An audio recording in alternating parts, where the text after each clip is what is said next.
اللہ تبارک و تعالیٰ کی حمد و ثنا کے بعد حضور نبی کریم رؤوف الرحیم احمد مجتبیٰ حضرت محمد مصطفیٰ صلی اللہ علیہ وآلہ وسلم کی بارگاہ مقدسہ میں درود و سلام کا نذرانہ پیش کرنے کے بعد رب کریم کے حضور دعا ہے کہ مالک کریم اس موضوع کو صحیح طور پر سمجھنے اور ہم سب کو اس پر عمل کرنے کی توفیق عطا فرمائیں۔ میں آپ کے سامنے جس موضوع پر گفتگو کرنے لگا ہوں وہ ہے سفر کے نحوست کے حوالے سے کہ ہمارے معاشرے میں سفر کے مہینے کو منحوس سمجھا جاتا ہے۔ ہمارے معاشرے میں سفر کے مہینے کے حوالے سے غلط عقائد پائے جاتے ہیں۔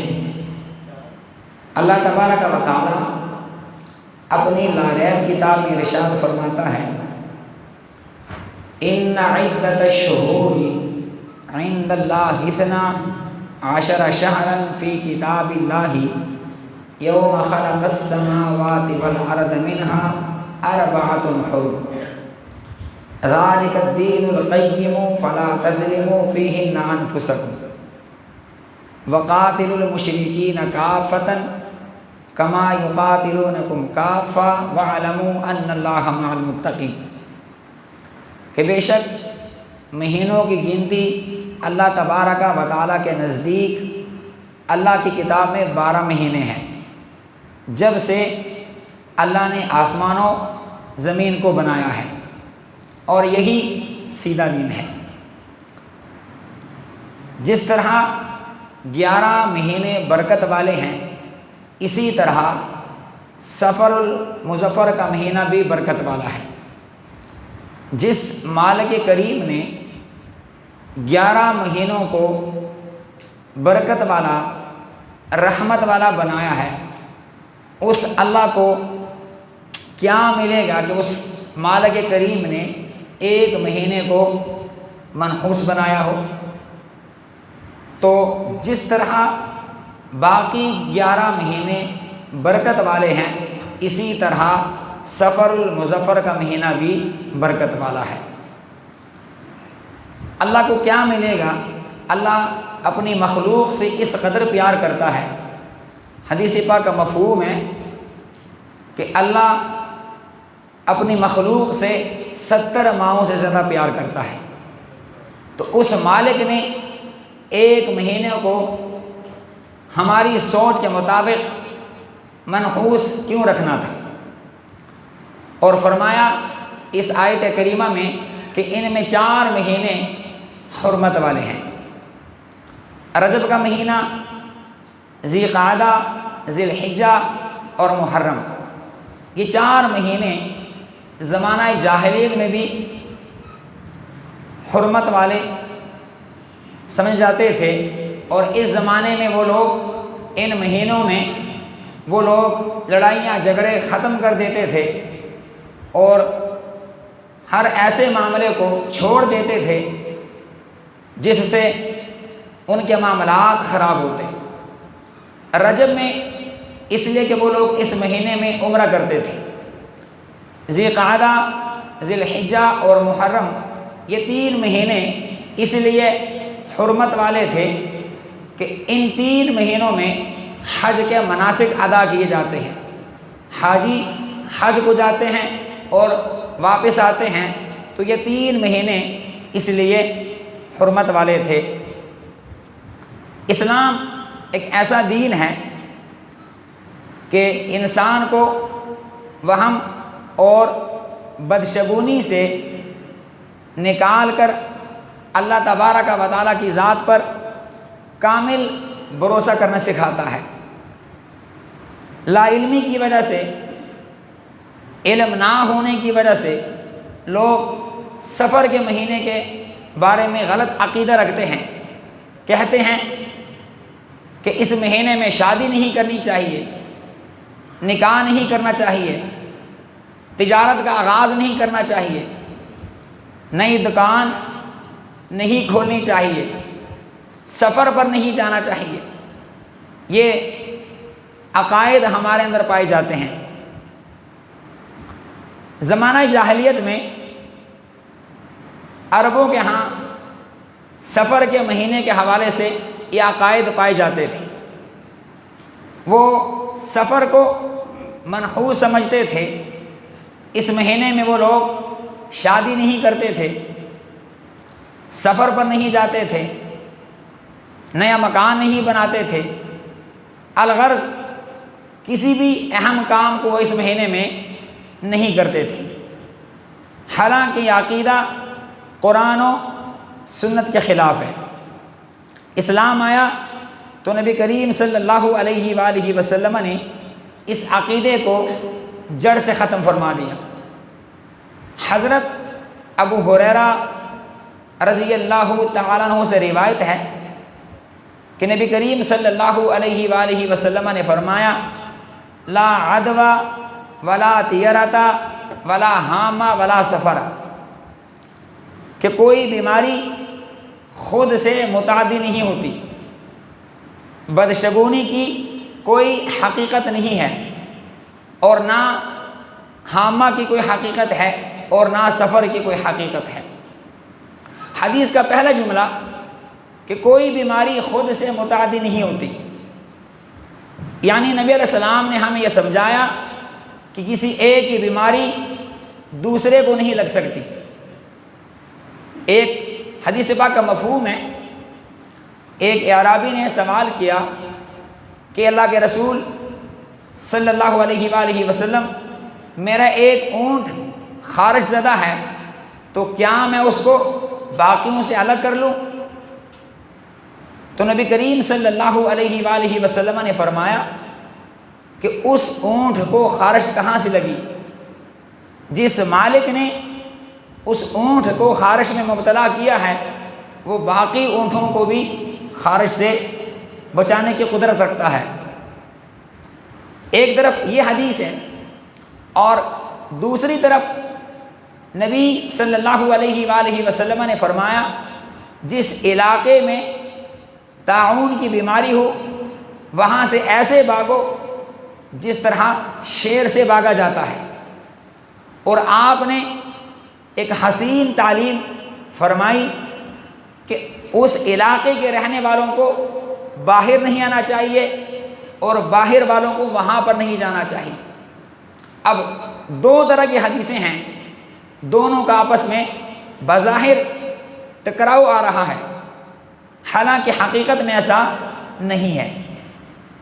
ایک اور حدیث پاک کا مفہوم ہے، نبی کریم صلی اللہ علیہ وآلہ وسلم نے فرمایا کہ انسان جیسے سوچتا ہے اس کے ساتھ ویسے ہو جاتا ہے۔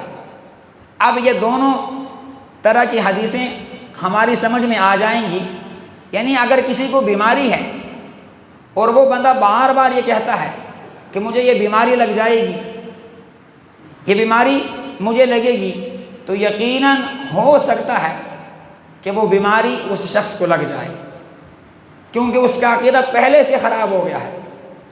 اور جس کا اللہ کی ذات پر کامل بھروسہ ہو تو یقیناً اس شخص کو بھی اپنے آپ کو اس بیماری سے بچانے کی کوشش کرنی چاہیے، یقیناً اس بندے کو وہ بیماری نہیں لگے گی۔ نبی علیہ السلام نے تعلیم فرمائی، آپ سے ایک صحابی نے سوال کیا، اے اللہ کے رسول صلی اللہ علیہ وآلہ وسلم، کیا میں اونٹ کو ایسے چھوڑ کر اللہ پر توکل کروں یا اس کا گھٹنا باندھوں؟ تو نبی صلی اللہ علیہ وآلہ وسلم نے فرمایا کہ پہلے اس کے گھٹنے کو باندھو، پھر اللہ تبارک و تعالیٰ کی ذات پر توکل کرو۔ یعنی انسان کو اپنی آپ کو بچانے کی ہر ممکن کوشش کرنی چاہیے۔ اب ایک بندہ وہ گاڑی کے آگے لیٹ جائے اور یہ کہے کہ بھائی میری موت نہیں لکھی، تو یہ اس کی اپنی بے وقوفی ہے۔ اللہ تعالیٰ نے ہمیں اپنی حفاظت کرنے کا حکم دیا ہے، باقی ہر معاملہ تقدیر میں لکھا جا چکا ہے۔ علماء فرماتے ہیں کہ اس حدیث میں ولا سفر سے سفر کا مہینہ مراد ہے، اور نبی صلی اللہ علیہ وآلہ وسلم نے صاف اعلان فرما دیا کہ اسلام میں ایسا کوئی عقیدہ نہیں ہے کہ سفر منحوس مہینہ ہے۔ امام نووی رحمۃ اللہ علیہ فرماتے ہیں کہ عربوں کا عقیدہ تھا کہ سفر منحوس ہے، نبی کریم صلی اللہ علیہ وآلہ وسلم نے اس عقیدے کی نفی فرمائی۔ حافظ ابن حجر عسقلانی رحمۃ اللہ علیہ لکھتے ہیں کہ اہل جاہلیت سفر کو منحوس سمجھتے تھے، نبی کریم صلی اللہ علیہ وآلہ وسلم نے اس عقیدے کو باطل قرار دیا۔ ملا علی قاری رحمۃ اللہ علیہ فرماتے ہیں سفر کو منحوس سمجھنا جاہلیت کا عقیدہ تھا، اسلام نے اس کا خاتمہ کر دیا۔ یعنی اسلام میں کوئی ایسا عقیدہ موجود نہیں کہ سفر منحوس مہینہ ہے۔ اللہ تبارک و تعالی اپنی لا ریب کتاب میں ارشاد فرماتا ہے ما اصاب من مصیبت فی الارض ولا فی انفسکم الا فی کتاب من قبل ان نبرأها ان ذلک علی اللہ یسیر۔ زمین میں یا تمہاری جانوں میں جو بھی مصیبت آتی ہے وہ ہمارے پیدا کرنے سے پہلے ہی لوح محفوظ میں لکھی جا چکی ہے۔ اس آیت سے معلوم ہوا کہ مصیبتیں مہینوں کی وجہ سے نہیں بلکہ اللہ تبارک و تعالیٰ کی تقدیر سے آتی ہے۔ قرآن پاک میں ایک اور جگہ اللہ تبارک و تعالیٰ نے ارشاد فرمایا قُلْ لَن يُصِيبَنَا إِلَّا مَا كَتَبَ اللَّهُ لَنَا، کہ اے محبوب آپ فرما دیجئے کہ ہمیں وہی پہنچے گا جو اللہ نے ہمارے لیے لکھ دیا ہے۔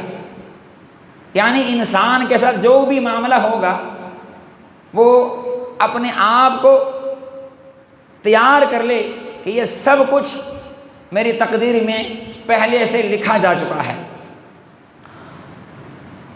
یعنی نہ سفر نقصان دیتا ہے، نہ محرم، نہ کوئی دن اور نہ کوئی تاریخ، ہر چیز اللہ کے حکم سے ہوتی ہے۔ اللہ تعالیٰ نے قرآن پاک میں ارشاد فرمایا وَمَا أَصَابَكُم مِّن مُّصِيبَةٍ فَبِمَا كَسَبَتْ أَيْدِيكُمْ وَيَعْفُو عَن كَثِيرٍ، کہ جو تمہیں مصیبت پہنچتی ہے وہ تمہارے اپنے ہاتھوں کی وجہ سے پہنچتی ہے، جو تمہیں تکلیف پہنچتی ہے، جو بھی معاملہ تمہارے ساتھ ہوتا ہے اس میں انسان کا اپنا عمل دخل ہوتا ہے۔ اللہ تعالیٰ تو بہت سارے معاملات سے درگزر فرما دیتا ہے۔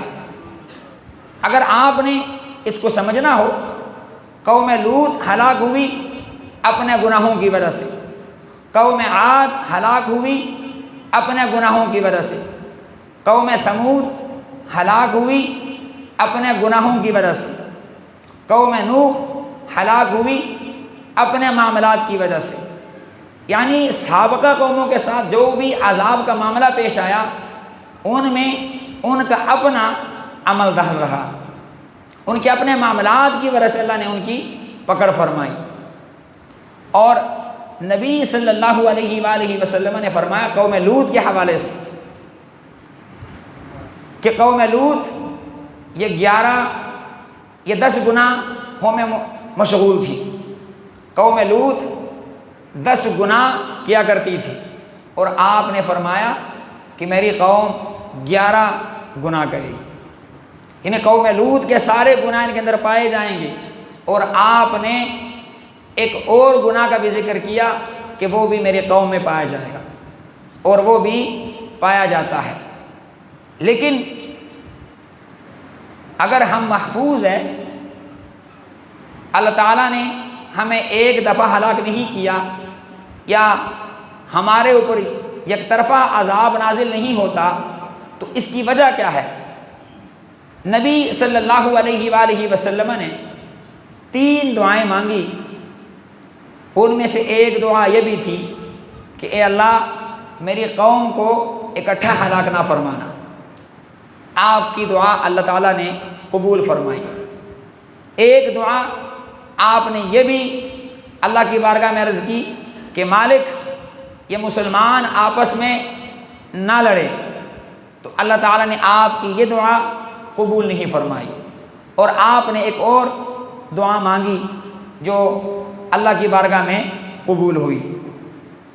اہل سنت کا عقیدہ یہ ہے کہ کوئی مہینہ بذات خود منحوس نہیں، کوئی دن بذات خود نقصان نہیں پہنچاتا، کوئی تاریخ خود مصیبت نہیں لاتی، نفع اور نقصان صرف اللہ تبارک و تعالیٰ کے اختیار میں ہے۔ حضرت عبداللہ بن مسعود رضی اللہ تعالیٰ عنہ فرماتے ہیں الطیرۃ شرکن، کہ بدشگونی لینا یہ شرک ہے۔ اس کا مطلب یہ ہے کہ کسی چیز کو مؤثر حقیقی سمجھ لینا ایمان کے منافی ہے، جبکہ مومن کا بھروسہ اللہ تبارک و تعالیٰ کی ذات پر ہوتا ہے۔ یعنی کسی چیز کو مؤثر حقیقی سمجھنا یہ ایک باریک بات ہے۔ جس طرح بادلوں سے بارش ہوتی ہے، اگر کوئی بندہ یہ عقیدہ رکھے کہ بھئی یہ بارش بادلوں نے برسائی ہے، اللہ تبارک و تعالیٰ کی ذات کا معاذ اللہ اس میں کوئی عمل دخل نہیں ہے، تو یہ شرکیہ عقیدہ ہے۔ اسی طرح اگر کوئی بندہ یہ عقیدہ رکھتا ہے کہ جو مصیبت مجھے پہنچی ہے، جو تکلیف مجھے پہنچی ہے، وہ سفر کے مہینے کی وجہ سے پہنچی ہے، تو اس حدیث کے مطابق ایسا عقیدہ رکھنا یہ بھی شرک ہے۔ یاد رکھیں جو بھی معاملہ ہمارے ساتھ پیش آتا ہے وہ اللہ تبارک و تعالیٰ کی جانب سے مقرر ہوتا ہے، اور اسلام نے ایک حسین تعلیم فرمائی ہماری، فرمایا کہ جو تمہیں فائدہ پہنچے تو تم اس کی نسبت اللہ تبارک و تعالیٰ کی ذات کی طرف کرو، کہ یہ اللہ کا مجھ پہ احسان ہوا، اللہ کا مجھ پہ کرم ہوا اور مجھے یہ نفع پہنچا۔ اور اگر تمہیں کوئی نقصان پہنچے، تمہارے ساتھ کوئی تکلیف والا معاملہ پیش آئے، تو اس کی نسبت اپنی طرف کرنا۔ آج بھی بعض لوگ کہتے ہیں سفر میں شادی نہ کرو، سفر میں گاڑی نہ خریدو، سفر میں تجارت نہ کرو، سفر کے مہینے میں سفر پر نہ جاؤ۔ یہ سب باتیں قرآن، حدیث اور صحابہ کرام رضی اللہ تعالی عنہ اجمعین کے عمل سے ثابت نہیں، بلکہ جاہلیت کے توہمات کی یادگار ہے۔ یہ جاہلیت کا عقیدہ ہے۔ اگر واقع میں سفر کا مہینہ منحوس ہوتا تو سب سے پہلے اس سے بچنے والے صحابہ کرام رضی اللہ تعالی عنہ اجمعین ہوتے، کیونکہ وہ سب سے زیادہ قربت پانے والے نبی علیہ السلام کے تھے، سب سے زیادہ نبی علیہ السلام کو جاننے والے تھے، سب سے زیادہ آپ کے ارشادات کو سمجھنے والے تھے، سب سے زیادہ قربت پانے والے تھے۔ لیکن پوری تاریخ صحابہ میں کوئی ایک بھی صحیح روایت اس بارے میں موجود نہیں کہ کسی صحابی نے فرمایا ہو سفر کے مہینے میں شادی نہ کرو، سفر کے مہینے میں تجارت کا آغاز نہ کرو، سفر کے مہینے میں سفر پر نہ جاؤ، سفر کے مہینے میں نیا مکان نہ بناؤ۔ کسی صحابی سے کوئی صحیح اس طرح کی ایک روایت بھی موجود نہیں ہے۔ یہی اس بات کی سب سے بڑی عملی دلیل ہے کہ سفر کی نحوست کا عقیدہ اسلام کا حصہ نہیں ہے۔ علماء حناف نے بھی واضح فرمایا ہے کہ کسی مہینے یا دن کو بذات خود منحوس سمجھنا درست نہیں۔ علامہ ابن عابدین شامی رحمۃ اللہ علیہ لکھتے ہیں کہ عوام میں جو مختلف دنوں اور مہینوں کی نحوست کے عقائد پائے جاتے ہیں ان کی کوئی شرعی حیثیت نہیں، مومن کو اللہ تبارک و تعالیٰ پر توکل کرنا چاہیے، نہ کہ وہم اور بدشگونی پر۔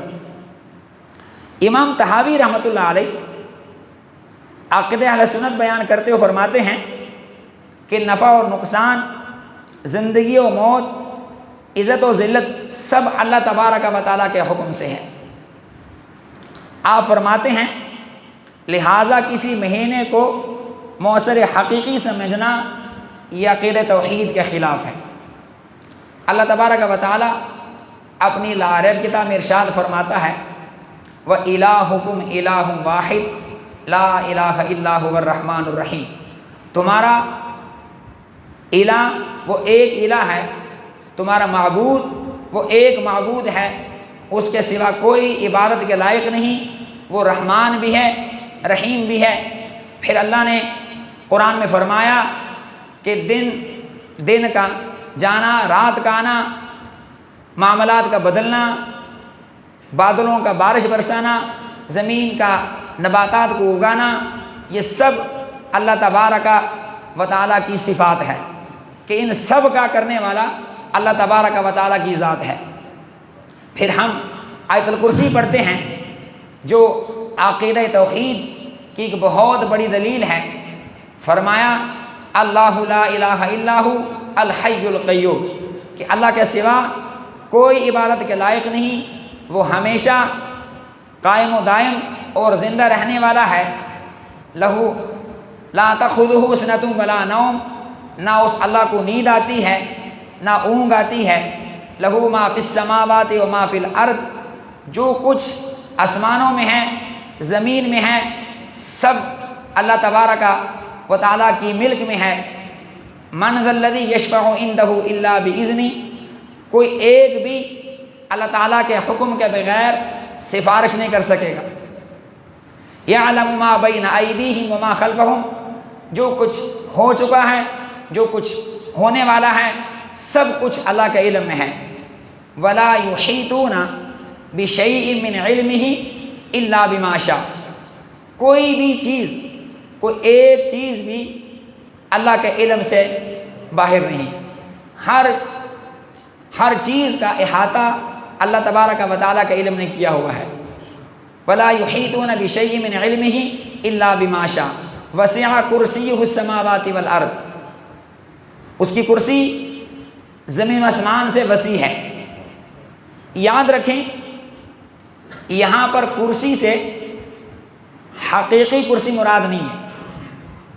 جس کرسی پر ہم بیٹھتے ہیں بہت سارے لوگ یہ سمجھتے ہیں کہ شاید اس کرسی سے مراد یہی کرسی ہے جس پر ہم بیٹھتے ہیں، تو یہ عقیدہ رکھنا یہ بھی صحیح نہیں ہے۔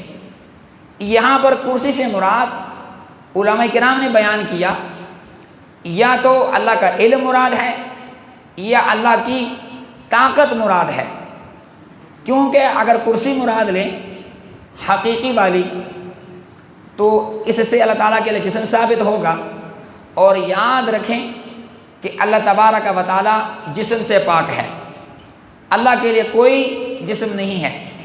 یہ بھی یاد رکھیں کہ جب ہم اشارہ کرتے ہیں تو اکثر لوگ آسمان کی جانب اشارہ کرتے ہیں کہ بھئی اللہ تبارک و تعالیٰ اوپر ہے، تو اس سے مراد یہ ہوتا ہے کہ اللہ کی رحمت اوپر ہے، کیونکہ رحمت اوپر سے نازل ہوتی ہے، وگرنہ عقیدہ یہ ہے کہ اللہ تعالیٰ کی ذات ہر جگہ موجود ہے، اللہ تعالیٰ کی ذات ہر جگہ موجود ہے، اور وَهُوَ الْعَلِيُّ الْعَظِيمُ، وہ بلند و بالا بزرگی والی ذات ہے۔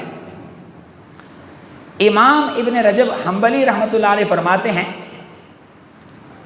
اہل جاہلیت زمانے، مہینوں اور بعض دنوں کو منحوس سمجھتے تھے، لیکن اسلام نے ان تمام باطل عقائد کو ختم کر دیا۔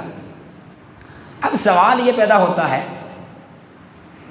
کہ اگر سفر منحوس مہینہ نہیں ہے تو جس طرح باقی مہینوں میں اہم واقعات پیش آئے ہیں تو کیا سفر کے مہینے میں بھی کوئی اس طرح کے اہم واقعات موجود ہیں، تو یاد رکھیں سفر کے مہینے میں بہت سارے بزرگوں کا وصال ہوا ہے، یعنی بہت اللہ کے ولی اس مہینے میں اس دنیا سے تشریف لے کر گئے ہیں۔ اور اہل سیر کے مطابق خیبر کی مہم کے بعد بعض اہم مراحل سفر کے مہینے میں بھی آئے۔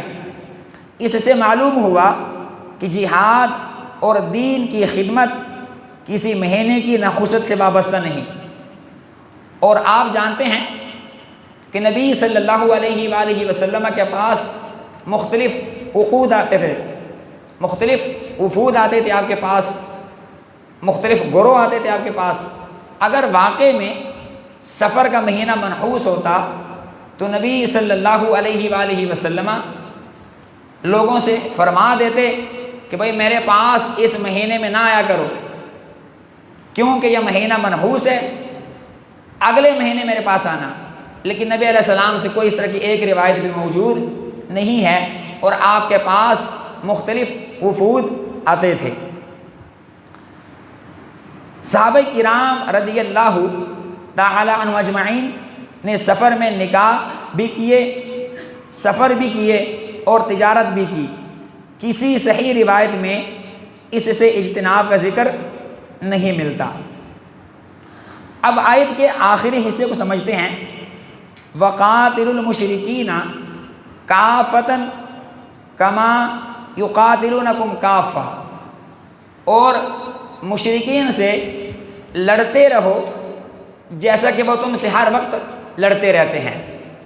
اور وَاعْلَمُوا أَنَّ اللَّهَ مَعَ الْمُتَّقِينَ، جان لو کہ اللہ تبارک و تعالی پرہیزگاروں کے ساتھ ہے۔ یعنی جس طرح مشرکین متحد اور متفق ہو کر تمہارے ساتھ جنگ کرتے ہیں اے مسلمانوں، اسی طرح تم بھی متحد اور متفق ہو کر ان کے خلاف لڑو، اور جب میدان جنگ لگ جائے تو پھر بزدلی، پسپائی اور کم ہمتی کا مظاہرہ نہ کرنا۔ اس آیت سے معلوم ہوا کہ مسلمانوں کو کافروں کے خلاف لڑنے کی صورت میں اتحاد اور متفق ہونے کا حکم دیا گیا۔ تاریخ گواہ ہے کہ جب مسلمان متحد تھے، متفق تھے، تو مسلمانوں نے یمن کو فتح کیا، عراق کو فتح کیا، مصر کو فتح کیا، روم اور فارس جیسی سپر پاورز کو اپنے پاؤں تلے روند ڈالا، اور اسلام کے پرچم کو ہر جگہ لہراتے گئے۔ اسلام نے جب بہت ترقی کی، کافر اتحاد متفق ہونے کے باوجود، اسلحہ رکھنے کے باوجود جب فتح یاب نہیں ہوتے تھے تو انہوں نے ایک سازش کی، اور سازش یہ کی انہوں نے غدار علماء کو خریدا، غدار وزراء کو خریدا۔ یہ آج سے نہیں ہے، یہ باتیں ساری مفتی قاسم صاحب نے لکھی ہیں۔ غدار علماء کو خریدا، غدار وزراء کو خریدا، غدار سپاہ سالاروں کو خریدا، اور پھر کیا ہوا؟ ان لوگوں نے مل کر مسلمانوں کے اتحاد کو ختم کیا، مسلمانوں کے اتفاق کو ختم کیا، اور جب ان کے درمیان اتحاد نہیں رہا تو پھر تاریخ نے وہ دن دیکھا کہ ان کی اذانوں پر پابندی لگا دی گئی، مسجدوں میں گھوڑے باندھے گئے، اور ان کے علمی ورثے کو دریائے نیل میں غرق کر دیا گیا۔ مورخین لکھتے ہیں کہ علمی ورثے کا حال یہ تھا کہ جس سے دریائے نیل کا پانی سیاہ ہو گیا تھا، اور خانقاہوں کو تباہ و برباد کر دیا گیا، خانقاہوں کو گرا دیا گیا، اور ہماری ماؤں بہنوں کے ساتھ جو معاملات کیے گئے وہ بیان کرنے والے نہیں، لیکن مسلمان حسرت کے سوا کچھ نہ کر سکے۔ اس زمانے میں بھی وہ ایک دوسرے کا سودا کرتے رہے، اور آج بھی وہی معاملات چل رہے ہیں۔ یاد رکھیں اگر آج کسی ایک مسلم ملک جنگ کی صورت میں ہے تو ہم اور کچھ نہیں تو ان کے لیے دعا کر سکتے ہیں۔ یاد رکھیں اگر ان پر آج جنگ ہے تو کل وہ ہمیں بھی نہیں چھوڑیں گے، کیونکہ یہ کام انہوں نے شروع سے شروع کیا اور ان کا عقیدہ بہت آگے کا ہے، ان کی سوچ بہت آگے کی ہے۔ یاد رکھیں وہ کسی بھی مسلمان ملک کو نہیں چھوڑیں گے، اور شروع زمانے سے مسلمان ایک دوسرے کا سودا کرتے رہیں اور آج بھی وہ عمل جاری ہے۔ مسلمان جب تک اپنے معاملات کو نہیں سمجھیں گے تو کافر اس طرح کے معاملات ہمارے ساتھ کرتے رہیں گے۔ آج اگر ایران پر جنگ ہے تو ہمیں ان کے لیے دعا کرنی چاہیے، اور کچھ نہیں کر سکتے، وہ ہمارے مسلمان بھائی ہیں۔ کافر نہ بچوں کو دیکھتا ہے، نہ بزرگوں کو دیکھتا ہے، نہ عورتوں کو دیکھتا ہے، جہاں اس کو موقع ملتا ہے وہ بم گرا دیتا ہے۔ آج اگر وہ مشکلات میں ہیں تو مسلمانوں کو سوچنا ہوگا کہ کل وہ ہمیں بھی مشکلات میں مبتلا کر سکتے ہیں۔ اور مفتی قاسم صاحب لکھتے ہیں کہ مسلمان اس غلط فہمی میں نہ رہے کہ بھئی وہ تو ہمارے دوست ہیں۔ قرآن نے کہا یا ایھا الذین آمنوا لا تتخذوا الیہود والنصارى اولیاء، کہ یہود و نصارہ تمہارے دوست نہیں ہو سکتے، بعضهم اولیاء بعض، کہ یہ ایک دوسرے کے دوست ہیں، تمہارے یہ دوست نہیں ہو سکتے۔ اللہ تعالی ہم سب کو سمجھنے کی، عمل کی توفیق عطا فرمائے۔ جو کچھ میں نے عرض کیا اللہ تعالی ہم سب کے لیے اس کو ذریعہ نجات بنائے۔ بولنے میں اگر کوئی کمی بیشی ہوئی مالک کریم معاف فرمائے، اور اللہ کریم ہم سب کو دنیا اور آخرت کی تمام رحمتیں برکتیں عطا فرمائے۔ آمین ثم آمین، وما علینا الا البلاغ المبین۔